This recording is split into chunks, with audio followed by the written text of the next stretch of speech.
जुदा होता है। 2000 तालियों के दरमियान हजरत मौलाना मुफ्ती मोहम्मद इस्माइल कासमी साहब माइक पर।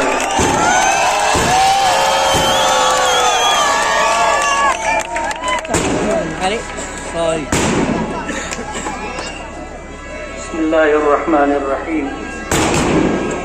नहमदुहु व नुसल्ली अला रसूलिहिल करीम। अम्मा बाद। आज के इस इंतखाबी जलसे के सदर मोहतरम दुलार साहब, स्टेज पर तशरीफ फरमा मुअज़्ज़ज़ीन शहर, मेरे बुजुर्गों और दोस्तों, मेरी पहली गुजारिश ये है कि ये लोग जो पटाखा बाजी कर रहे हैं और बाजा बजा रहे हैं, ये हमारे लोग नहीं है।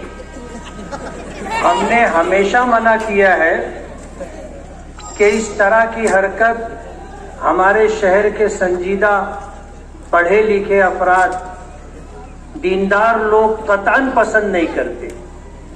ये जो जुलूस आता है या इस तरह पटाखेबाजी जो की जाती है, हमारी माओं और बहनों का ये तासुर है कि मुफ्ती साहब के जलसे में कहाँ पटाखाबाजी होगी और कहाँ ढोल ताशे बजेगी। इसलिए जुलूस लेके आने वालों से गुजारिश है कि वो ये हरकत कतई ना करें।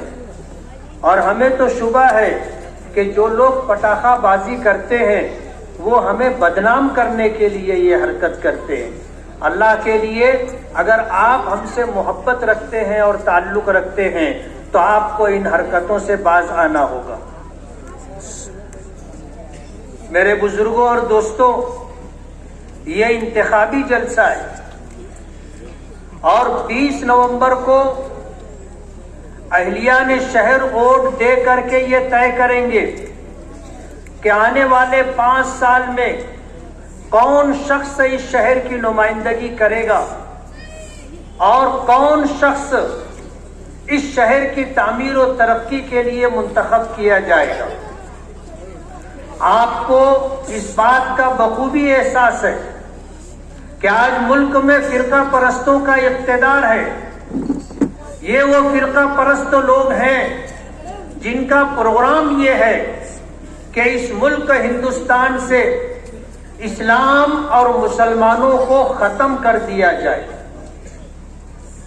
ये उनका प्रोग्राम है और इसी प्रोग्राम के तहत वो कदम ब कदम आगे बढ़ रहे हैं। आपने देखा होगा पिछले दिनों एनआरसी को लेकर के, सीएए को लेकर के पूरे मुल्क में एक आवाज थी और ये आवाज इसलिए लगाई जा रही थी कि फिरका परस्त हुकूमत करोड़ों की तादाद में बसने वाले मुसलमानों को, मुल्क में रहने वालों को गैर हिंदुस्तानी करार देने की साजिश कर रही थी। आसाम में ऐसे बहुत सारे हमारे भाई बहन हैं जिन्हें गैर हिंदुस्तानी करार दे करके उन्हें डिटेंशन कैंपों में डाल दिया गया है और आज वो खुली जेल में अपनी जिंदगी गुजार रहे हैं। जिस तरह जेल में रह करके एक आदमी अपने रिश्तेदारों से, माँ बाप से, बीवी बच्चों से दूर हो जाता है, ना उनका चेहरा देख सकता है, ना उनसे बात कर सकता है, ना उनकी खुशी और गमी में शरीक हो सकता है। ये हालत डिटेंशन कैंपों में रहने वालों की बना दी गई, जिसमें हमारी जवान बच्चियां भी हैं। हालात इंतहाई नासाजगार। आसाम हुकूमत ने एक बड़ा कदम उठाया था कि 30 लाख से ज्यादा लोगों को गैर हिंदुस्तानी करार दे करके खुली जेल में डाल दिया जाए। जमीयत उलमाए हिंद के सरबराह हजरत मौलाना सैयद अरशद मदनी दामत बरकातुहुम ने अपनी जमीयत के प्लेटफॉर्म से सुप्रीम कोर्ट में उनका मुकदमा लड़ा और अभी कुछ दिनों पहले उसका फैसला आया कि इस मुल्क में 1971 से जितने लोग हैं उनके पास चाहे कागजात ना हो, आधे अधूरे कागजात हो, उन्हें गैर हिंदुस्तानी करार नहीं दिया जा सकता और उन्हें डिटेंशन कैंपों में नहीं डाला जा सकता। یہ حکومت ہم سے ہمارا مذہب چھیننا چاہتی ہے. آج ان کو ہماری مسجدیں کھٹک رہی ہیں, درگاہیں انہیں بری لگ رہی ہیں, مدارس دینیہ اور مکاتب قرآنیہ کو بند کرنے کا پروگرام چل رہا ہے. آج اس ملک سے مسلمانوں کو ختم کرنے کی سازش کی جا رہی ہے. میں آپ سے پوچھنا چاہوں گا, اگر آپ کے پاس آپ کا مذہب نہیں ہوگا, آپ کے پاس آپ کی مسجد نہیں ہوگی, اور آپ کے آنے والے بچوں کو اگر قرآن کریم کی تعلیم دینے والے اور انہیں اللہ اس کے رسول کی پہچان کرانے والے افراد نہیں ہوں گے, علماء نہیں ہوں گے, حفاظ اور ائمہ نہیں ہوں گے, تو آپ کی دینی قیادت کون کرے گا؟ ایک بڑی سازش ہے اور ایک لمبے زمانے سے یہ کوشش ہو رہی ہے کہ اس ملک میں مسلمانوں کو ہم نے اگر دوسرے درجے کا شہری بنا دیا گیا ہے تو ان سے اب شہری ہونے کا حق بھی چھین لینا چاہیے.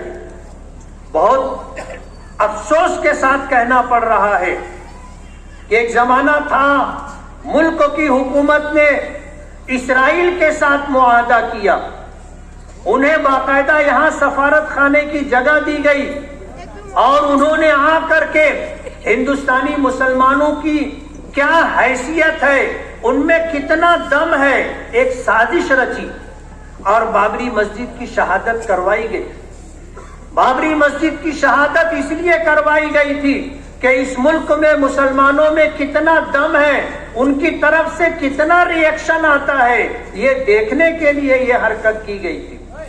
آج ملک میں مسلمانوں کو بے بسی اور بے کسی کا احساس دلانے کے لیے وہ سارے کام ہو رہے ہیں جو وقت کی حکومت چاہتی ہے. ابھی وقف امینڈمنٹ بل آیا, ترمیمی ایکٹ آیا. وقف کہتے کس کو ہیں؟ وقف کہتے ہیں کہ کوئی شخص اپنی ملکیت کو اللہ کی ملکیت میں دے دے, اور اس کی نیت یہ ہو کہ اس کی اصل باقی رہے گی, اس سے جو نفع ہوگا وہ ایک خاص مقصد کے لیے استعمال کیا جائے گا. اور یہ واقف کی منشا پر ہوتا ہے کہ اگر اس نے یہ طے کر دیا کہ یہ زمین میں نے وقف کی ہے تو یہ زمین ہمیشہ باقی رہے گی. اگر اس نے یہ طے کر دیا کہ اس سے جو نفع ہوگا وہ بیواؤں کے لیے ہوگا تو صرف بیواؤں کو دیا جائے گا, یتیموں کے لیے ہوگا تو صرف یتیموں کو دیا جائے گا. یعنی اصل باقی رکھ کر واقف کی منشا کے مطابق, اس کی چاہت کے مطابق اس سے حاصل شدہ نفع خرچ کیا جائے گا. ہندوستان میں ہمارے پرکھوں نے, ہمارے آباء و اجداد نے 2 لاکھ ایکڑ سے زیادہ جگہ اس ملک میں بسنے والے مسلمانوں کی فلاح و بہبود کے لیے وقف کیا ہے. اللہ حضرت مولانا سید اسد مدنی نور اللہ مرقدہ کی قبر کو نور سے بھر دے. جس وقت راجیہ سبھا کے ممبر تھے, وقف ایکٹ 1995 انہوں نے بنوایا تھا. اس ایکٹ کو بدلنے کے لیے آج کی موجودہ حکومت یہ چاہتی ہے کہ وقف بورڈ سے اختیارات لے لیے جائیں اور یہ اختیار کلیکٹر کو دے دیا جائے, اور کلیکٹر اپنی مرضی سے اس کے بارے میں فیصلہ کرے. اور پروگرام یہ ہے کہ ہم سے یہ ساری زمینیں حکومت وقت چھیننا چاہتی, ہم سے یہ ساری زمینیں چھیننا چاہتی ہے کہ مسلمانوں کے پاس پھر کچھ باقی نہ رہے.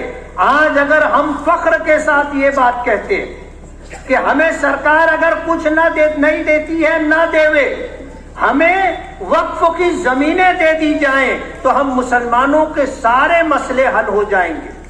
آج گنی چنی اسکالرشپ دی جاتی ہے, مسلمانوں کے بچوں کو تھوڑی بہت مدد دی جاتی ہے. یہ سلسلہ اگر حکومت ہمارے وقف کی زمینیں اور جائیداد ہم کو دے دے تو ہم اس سے زیادہ بڑے بڑے کام کر سکتے ہیں. ہمارے بچوں کی جو تعلیمی مسائل ہیں, آج جو پریشانیاں ہیں پیسہ نہ ہونے کی وجہ سے, تعلیمی فیس نہ برداشت کر پانے کی وجہ سے آج ہمارے بچے جو تعلیمی میدان میں پیچھے ہیں، یہ ساری دقتیں اور ساری پریشانیاں ختم ہو جائیں گی۔ حکومت کا پروگرام یہ ہے کہ جس طرح چیچنیا اور بوسنیا میں اور آج اس وقت غزہ میں جو کام ہو رہا ہے کہ مسلمانوں کی نسل کشی کی جائے، یہ پروگرام ہندوستان میں ان کے پیش نظر ہے۔ ان کا پروگرام یہ ہے کہ کروڑوں کی تعداد میں مسلمانوں کو ختم کر دیا جائے۔ ابھی 2 دن پہلے RSS کے موہن بھاگوت کا ایک بیان آیا، اسٹیج پر بیٹھے ہوئے سنجیدہ افراد، شاید ان کی نظر سے یہ بات گزری ہوگی کہ ڈنڈا لے کر کے ہم اس ملک میں حالات بدل سکتے ہیں۔ اگنی ویر کی جو اسکیم سرکار کی طرف سے آئی ہے، یہ ایک آزاد فوج تیار کرنا چاہتے ہیں، اور وقت کا انتظار ہوگا۔ جب وقت آئے گا تو ان کو حکم دیا جائے گا، جن کو 4 سال ٹریننگ دی گئی۔ اسرائیل نے اپنے ہر شہری کے لیے فوجی ٹریننگ کو لازمی قرار دیا ہے، ہر فرد کے لیے۔ آج جو صورتحال ہے، ان کے شہری بھی جنگ کے محاذ پر جاتے۔ آج غزہ میں نہتے مسلمانوں پر جو ظلم ہو رہا ہے، اس میں وہاں کے شہری بھی شریک ہیں، اور موجودہ حکومت اگنی ویر کے نام سے 4 سال جو بچوں کو فوج میں لیا جا رہا ہے، ان کی ٹریننگ کی جائے گی، اور ان کو ایک خاص مقصد کے لیے پھر تیار کیا جا رہا ہے، انہیں باہر کیا جائے گا، اور اس وقت کا انتظار کرنے کے لیے کہا جائے گا جو وقت ان کے پیش نظر ہے۔ ملک میں خانہ جنگی جیسے حالات پیدا کرنے کی کوشش کی جا رہی ہے۔ اتنے سنگین حالات ہیں اس ملک کے، اور ملک کی حکومت BJP اور RSS یہ پروگرام لے کر کے چل رہی ہے۔ میں آپ کو بتانا چاہتا ہوں کہ آج اس وقت ہمارے شہر میں ہمارے سامنے دیگر نمائندوں میں ایک نمائندہ ایسا بھی ہے جو BJP سے سپاری لیا ہوا ہے، جس کو پروگرام دیا گیا ہے کہ تم اس طرح کرو۔ آج وہ آزاد امیدواری کر رہا ہے۔ ظاہر بات ہے، ایک پارٹی میں تھا، کانگریس پارٹی میں تھا، جس کی آواز گلی سے لے کے دلی تک ہے۔ یہ زیرو تھے، ان کو اور ان کے باپ کو ہیرو بنایا۔ باپ 2 مرتبہ MLA رہا، بیٹا 1 مرتبہ MLA رہا، بیٹا کارپوریشن میں میئر رہا، باپ کارپوریشن میں میئر رہا، ماں کارپوریشن میں میئر رہی۔ یہ سب کچھ کانگریس کی دین تھی۔ کانگریس کیوں چھوڑا انہوں نے؟ کبھی آپ نے سوچا؟ یہ BJP کے اعلی کار بنے ہوئے ہیں۔ آج ان کی طرف سے جو الیکشنی فنڈ آیا ہے، کتنے ایسے نوجوان اس مجمع میں ہوں گے جو فون کر کے کہتے ہیں کہ مفتی صاحب یہ لوگ گھر گھر پیسہ بانٹ رہے، ہر گھر میں جا کر کے 1 ووٹ کا 200 روپیہ دے رہے۔ وہ ویڈیو بھی سامنے آ گئی اور وائرل ہو گئی۔ پورے شہر میں یہ حرکت کی جا رہی ہے، لوگوں کا ووٹ خریدنے کی بات ہو رہی ہے۔ لوگ مسئلہ پوچھتے ہیں کہ ہم پیسہ لینا نہیں چاہتے، یہ ہمارے گھر میں آ کر زبردستی پیسہ ڈال رہے ہیں۔ ہم اگر پیسہ نہ لے تو ان کو اس بات کا احساس ہوگا کہ یہ ہم کو ووٹ نہیں دیں گے، اور حالات ایسے ہیں کہ یہ شہر میں دہشت پھیلا رہے، ہر جگہ ایسے حالات پیدا کر رہے ہیں کہ شریف آدمی کو اپنی عزت بچانے کی فکر ہو گئی ہے، اپنے بچوں کے مستقبل کی فکر ہو گئی ہے۔ یہ شہر میں دہشت پھیلا رہے ہیں، گھر گھر جا کر کے پیسے تقسیم کر رہے ہیں۔ آج لوگ پوچھتے ہیں کہ ہم پیسہ لینا نہیں چاہتے، ہم کیا کریں؟ نہیں لیتے ہیں، یہ ہمیں تکلیف دیں گے، ہمارے بچوں کو تکلیف دیں گے۔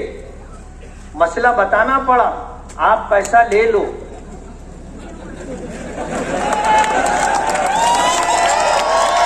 آپ پیسہ لے لو، اور یہ پیسہ آپ منی آرڈر کے ذریعے ان کو واپس بھیج دیں۔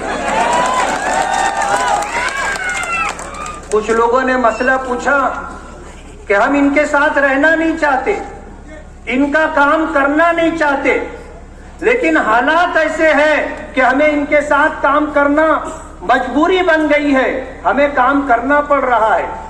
और अगर हम इनके साथ काम कर रहे हैं, जो पैसा वो हमको दे रहे हैं वो हमारे लिए लेना दुरुस्त और जायज है क्या? उनको मैंने कहा आप किसी भी मुफ्ती से पूछ लें, आप अगर काम कर रहे हैं तो आप अपना मेहनताना ले सकते।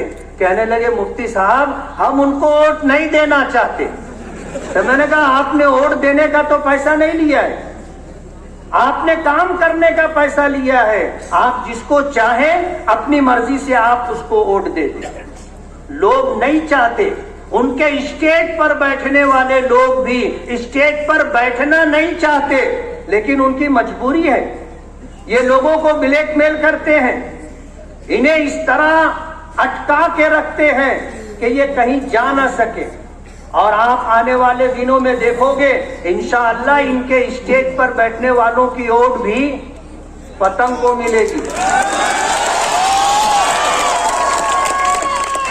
और मैं आपको इत्मीनान दिलाना चाहता हूं, इस शहर में अल्हम्दुलिल्लाह बहुत बड़ी तादाद गैरतमंद मुसलमानों की है। इन्हें दुनिया की कोई ताकत खरीद नहीं सकती, और इनके पास जितना पैसा है इससे कई गुना पैसा आ जाए, ये मालेगांव को नहीं खरीद सकते, मालेगांव को नहीं खरीद सकते। आज जिस तरह ये पैसे तकसीम किए जा रहे हैं, शहर के खैरखाहों को इस बात का एहसास है कि क्या होगा। हमारे जिम्मेदारों को हमको फोन आता है, किनारे के कच्चे जो इलाके हैं रात दिन वहां पर उनकी ये हरकत जारी है, और वहां के लोगों को डांटा जा रहा है, दबाया जा रहा है, उन्हें धमकियां दी जा रही हैं, दम डांटी दी जा रही है। लोग परेशान हैं कि करें तो या क्या करें। एक आम वर्कर की बात तो जाने दीजिए, हिंगलाज नगर में मैं वोट मांगने के लिए गया था, वोट मांगने के लिए गया था। 20-25 नौजवानों ने मेरा रास्ता रोक लिया, क्या आप आगे नहीं जा सकते? हमने बगैर किसी टकराव के अपना रास्ता बनाया और हम लोगों से वोट की अपील करते रहे। उन्होंने हमारे साथ, हमारे साथियों के साथ जो धक्का मुक्की की है उसकी वीडियो रिकॉर्डिंग है। पुलिस को खबर लगी, पुलिस आई। शेख आसिफ साहब जो है आयशा नगर के इलाके में कहते हैं कि यहां वो आएंगे तो उनको घुसने मत देना। मैंने पिछले जलसे में भी ये बात कही थी, और इल्जाम ये लगाते हैं कि इनके इलाके में मुझको घुसने नहीं दिया जा रहा है। मैं आपसे पूछना चाहता हूं कि कोई एक आदमी हम में ऐसा है जिन्होंने कभी उनको रोका हो, उनको प्रचार करने से रोका हो? वो खुद नहीं आ रहे हैं, और अगर वो आ रहे हैं तो हमने तो कभी उनको रोका नहीं है। आज झूठ बोलना और इस तरह झूठ बोलना कि ये हमारे वर्करों को और हमें अपने इलाकों में घुसने नहीं दे रहे हैं, इसलिए वो आएंगे तो तुम भी उनको घुसने मत देना, इस तरह का नफरत का माहौल बनाने की कोशिश की जा रही है। आज इनको वोट देना बीजेपी को वोट देना है। इन्होंने कांग्रेस छोड़ी, एनसीपी में आए, एनसीपी छोड़ी, अजीत पवार के साथ मीटिंग करके इन्होंने पूरी प्लानिंग की। आज आजाद उम्मीदवारी कर रहे हैं और उनको ये भरोसा दिया है कि हम चुन करके आएंगे तो हम तुम्हारे साथ रहेंगे। ये उनको उन्होंने वादा दिया है और उसी भरोसे पर चल रहे हैं। इन्होंने ऊपर से सुपारी ली और फिर नीचे भी एक पार्टी को इन्होंने सुपारी दी। अभी जिसका तस्करा अब्दुल मालिक ने किया, ये सिर्फ वोट काटने के लिए मैदान में आए और ये अलग ऐलान कहते हैं कि हम उस मुल्ला को जीतने नहीं देंगे। उनका प्रोग्राम जीतना नहीं है, उनका प्रोग्राम शेख आसिफ को जिताना है। मुझे हराना चाहते हैं और हराएंगे किस तरह? पक्के महलों में बुनकरों की वोट ले करके मेरा वोट कम हो इस बात की कोशिश कर रहे हैं। आप देख लो, उन्होंने उसी इलाके में जलसे किए और प्रचार किए जहां हम रहते। किनारे की बस्ती में तो ये झांकने भी नहीं जाते ना। इनको सुपारी दी गई है कि सिर्फ आपको इधर का वोट लेना है, बस आपको कहीं और नहीं जाना है, और इसी प्रोग्राम को लेकर के चल रहे हैं। आज उनके पास से बहुत सारे लोग हमारे पास वापस आए और उनका ये कहना है कि हमने जब देखा कि ये एक मखसूस तबके की वोट लेने की कोशिश कर रहे हैं तो ये एहसास हुआ कि इनका प्रोग्राम शेख आसिफ को जिताना है, और उसी प्रोग्राम को लेकर के चल रहे हैं। लोकसभा में मालेगांव ने जो तारीख बनाई है कि एक बीजेपी के लोकसभा के उम्मीदवार को मालेगांव सेंट्रल से 4,527 वोट मिलती है और सेकुलर उम्मीदवार को 2 लाख वोटें मिलती हैं, 2 लाख वोटें मिलती हैं। तो बीजेपी ने मालेगांव को टारगेट कर रखा है और उसी सहारे पर चल रहे हैं। और अभी मुझे स्टेज पर चढ़ने से पहले ये बात बताई गई कि बीजेपी के मकामी लोगों को कहा गया है कि आप प्रचार करो, रिक्शा को वोट देना है। जाहिर बात है, रिक्शा निशानी किसकी है? रिक्शा निशानी किसकी है? ये बीजेपी के हमनवा, बीजेपी से सुपारी लेने वाले लोग, बीजेपी के लोगों को कहा जा रहा है कि रिक्शे के लिए आप वोट मांगो। जाहिर बात है, सरकार मालेगांव के लोगों से बदला लेना चाहती है लोकसभा में हार का। मेरे पास बहुत ज्यादा पॉइंट है और वक्त खत्म हो रहा है, और आइंदा जलसों में मैं इस बात की कोशिश करूंगा कि आधा घंटे से ज्यादा मुझे बात करने का मौका मिले। मैं अपने साथियों से ये गुजारिश करूंगा कि वो थोड़ा सा हालात को समझें। आज यूसुफ इलियास साहब ने अपना वक्त, जिस तरह हैदराबाद से आए हुए हमारे साथी जाफर हुसैन मेराज साहब जो याकूबपुरा से एमएलए हैं, उनको अपना वक्त दिया। मैं चाहूंगा कि ये हमारे साथी मुझे भी कुछ वक्त दें ताकि मैं तफसील से बात कर सकूं। आज उनके पास हमारे खिलाफ कहने के लिए कुछ नहीं है। झूठ का एक अंबार लगाया जा रहा है। इस्लामपुरे के जलसे में ये कहा गया था कि मैंने बम्बई ओशिवारा में 179 करोड़ रुपए की जमीन ली है। मैंने कहा शेख आसिफ साहब के मुंह में घी शक्कर।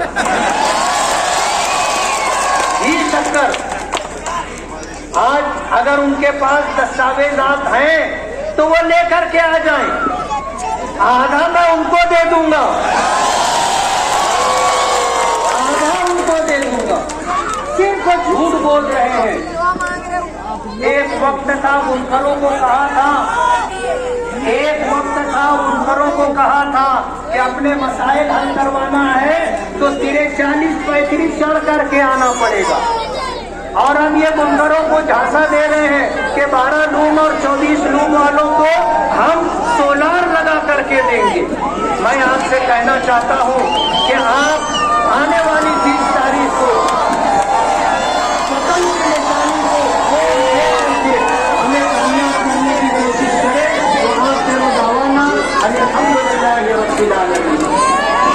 ये मेहमानों का फूल हार होना है। मैं मुफ्ती साहब से दरखास्त करूंगा, हमारे जलसे के साथ मुजम्मिल बिलाल साहब हैदराबाद से तशरीफ लाने वाले